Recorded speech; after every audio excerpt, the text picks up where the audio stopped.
Hello বন্ধুরা, দেখো আজকে আমি বানাচ্ছি সুজি বল। তো এই রেসিপিটা আমি নিয়েছি অতনুদা রান্নাঘরের যে চ্যানেল আছে সেখান থেকে। তো এখানে আমি বানাচ্ছি, দেখো কিভাবে বানাচ্ছি সেটাই করে দেখাবো তোমাদের আজকে। ভালো লাগলে অবশ্যই জানিও কেমন লাগলো। আমার চ্যানেলে সবাইকে তোমাদের স্বাগত। তো এটার জন্য আমি প্রথমে একটু আলু নিয়ে নিয়েছি, দুটো ছোটো ছোটো আলু নিয়েছি। এটাকে দেখো কুকারে নুন দিয়ে সিদ্ধ করে নেব। তারপর এখানে একটা ফ্রাইং প্যানে আমি 2 কাপ মতো জল দিয়েছি। 1 কাপ সুজির জন্য 2 কাপ জল নিয়েছি। তো বুঝতেই পারছো সুজি আর জলের পরিমাণটা কতটা হবে। এবার এখানে নুন দিয়ে দিয়েছি, একটু মরিচ গুঁড়ো দিয়েছি।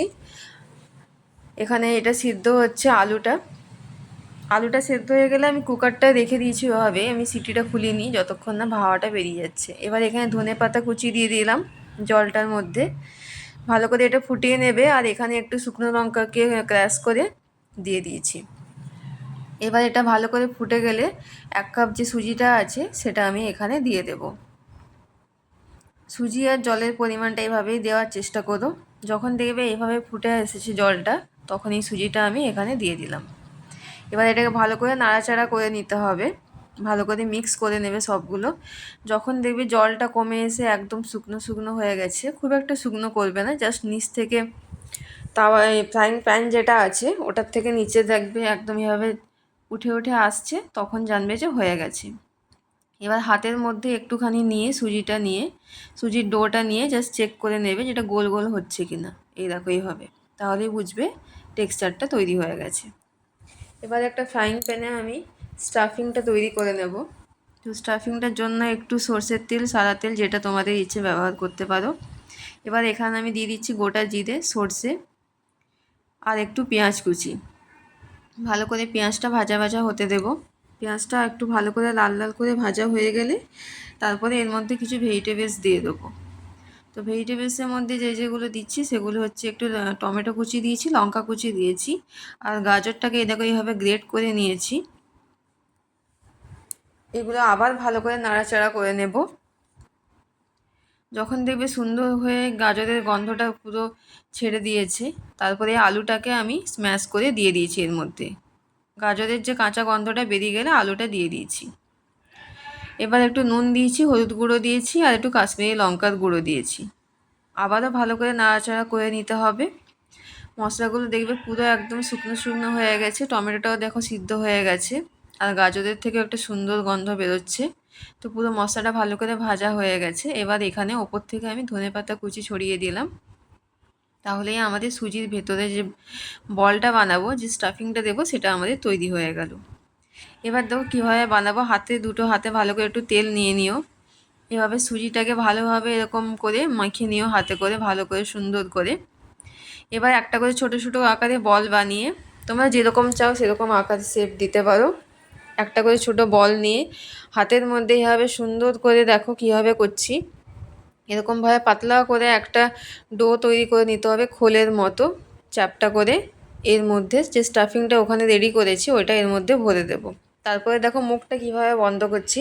আস্তে আস্তে দুদিকটা ভালো করে মুখটা সরু সরু করে বন্ধ করে ভালো করে গোল করে একটা সুন্দর শেপ দিয়ে দিতে হবে। এভাবে প্রত্যেকটা যতগুলো হবে সবগুলি আমি এভাবে তৈরি করে নেব। এভাবে তৈরি হয়ে যাওয়ার পরে এখানে আমি একটা যে মোমো মেকার হয় সেই মোমো মেকারের ইউটেন্সিলসটা ইউজ করব। ওর মধ্যে আমি এটা বানাবো। এই দেখো প্রত্যেকটা একটা একটা করে সুন্দর করে বানিয়ে নিচ্ছি। এবার বানিয়ে নেওয়ার পরে ওখানে যে ইউটেন্সিলসটা আছে সেটাতে আমি জলটা প্রথমে গরম করে নেব।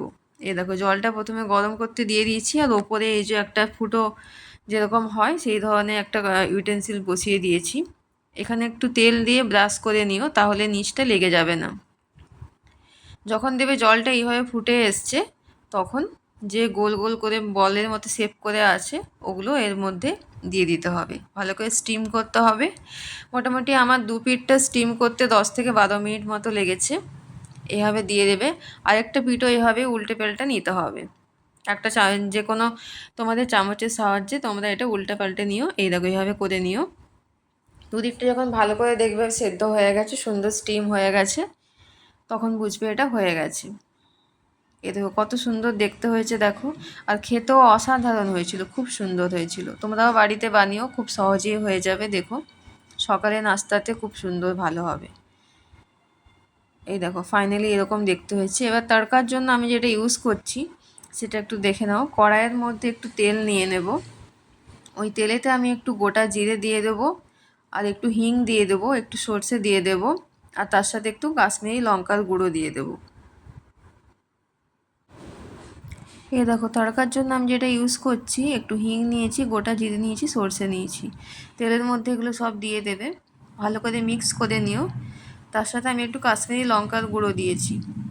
এইভাবে ভালো করে যখন দেবে একটা সুন্দর ফ্লেভার গন্ধ বেরিয়ে গেছে, যে স্টিম করে রাখা যে বোলগুলো আছে সুজির বলগুলো, ওগুলো ভালো করে এখানে একটা একটা করে তুলে দিয়ে দেবো। এই দেখো এভাবে দু সাইডটা ভালো করে একটু ভেজে নেব। কিছুক্ষণ রেখে পরে 10-15 সেকেন্ডের মধ্যে এটা ভাজা হয়ে যাবে। ব্যাস তাহলেই এটা রেডি হয়ে গেল। এর সাথে আমি একটা পিনাট চাটনি সার্ভ করেছি। তো পিনাট চাটনির যে রেসিপিটা সেটা আমি আগেই শেয়ার করেছি, অবশ্যই দেখো। ব্যাস তাহলে আমাদের সকালের ব্রেকফাস্ট তৈরি হয়ে গেল, সুজি বল। খুব সুন্দর খেতে হয়। ধন্যবাদ।